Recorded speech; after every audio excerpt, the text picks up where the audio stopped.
રામચંદ્ર ભગવાન કી જય, કૃષ્ણ કનૈયા લાલ કી જય, ભાગવત રામચંદ્ર ભગવાન કી જય, બોલો શ્રી રામચંદ્ર ભગવાન કી જય। ઓમ નમઃ પાર્વતી પતિ હર હર મહાદેવ।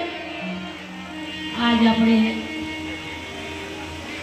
દાળમેર રોડ માં ખોડિયારના સાનિધ્યમાં અને એમાંય આપણે રામચરિત માનસ એટલે રામકથા અને વાંચવાવાળા ભક્તાશ્રી અમારે પુનિતભાઈ મહારાજ, તો આપણે એકદમ તો એમને તાળીઓથી વધાવશું,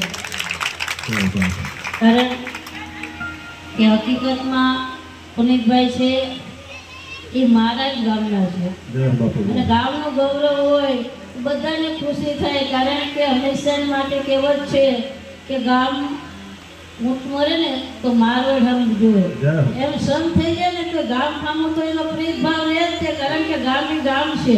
તો પુનિતભાઈ મહારાજને હું ખૂબ ખૂબ ધન્યવાદ આપું છું કે આજે એમણે અમારા બાળા ગામનું નામ ઉજળું કરી બતાવ્યું અને બાળા ગામની અંદર એમણે એવું ગૌરવ બતાવ્યું કે અમારા ગામની અંદર પહેલા તો એક વલભદાસ બાપુ હતા, એ પણ એમના ભાઈઓ જ હતા અને વલભદાસ બાપુ દેવ થયા પછી ગામમાં બધું જ હતું, પણ અમારા ગામમાં કથાકાર નહોતા ને એમાં જો કથાકાર થઈને વક્તા તરીકે પ્રખ્યાત થયા હોય તો આપણે એમને ખૂબ ખૂબ ધન્યવાદ આપવો પડે અને તાળીઓથી વધાવવા પડે।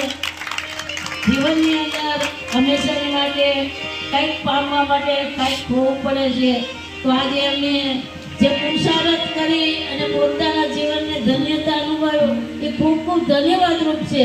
અને રામચંદ્ર ભગવાનનું તો કહેવત છે, રામાયણ એવી વસ્તુ છે કે એ આપણને જીવન જીવતા શીખવાડે અને મહાભારત એ વસ્તુ છે કે આપણને ખબર પડે કે કેવી રીતે થાય। તો રામાયણની અંદર આપણે નક્કી રાખવાનું કે રામપારણ છે ઘર સંસાર ચલાવવા માટેના જે પાત્રો છે, પછી રામચંદ્ર ભગવાન હોય તો ભલે, દશરથ રાજા હોય તો ભલે, કૌશલ્યામાં હોય તો ભલે, સુમિત્રા દેવી હોય ભલે, કઈ કઈ હોય તો ભલે, આ બધા એ જીવનના પાત્રો આપણને શીખવાડવા માટેના ભજવેલા છે।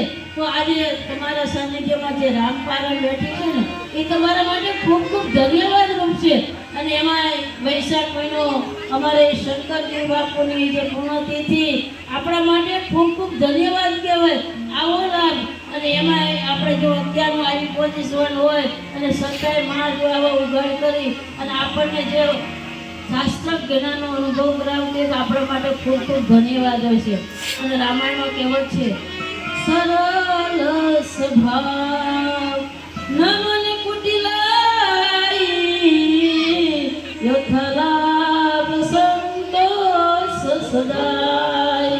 જેનો સરળ સ્વભાવ હોય, ના હોય ના હોય પણ અંદર હૃદયની અંદર કુટિલતા ન હોય, કારણ કે રામાયણનું પાત્ર જ એવું છે। અને યથાલાભ સંતોષ સદાય, હંમેશા માટે એ ખુશ જ રહે, તમને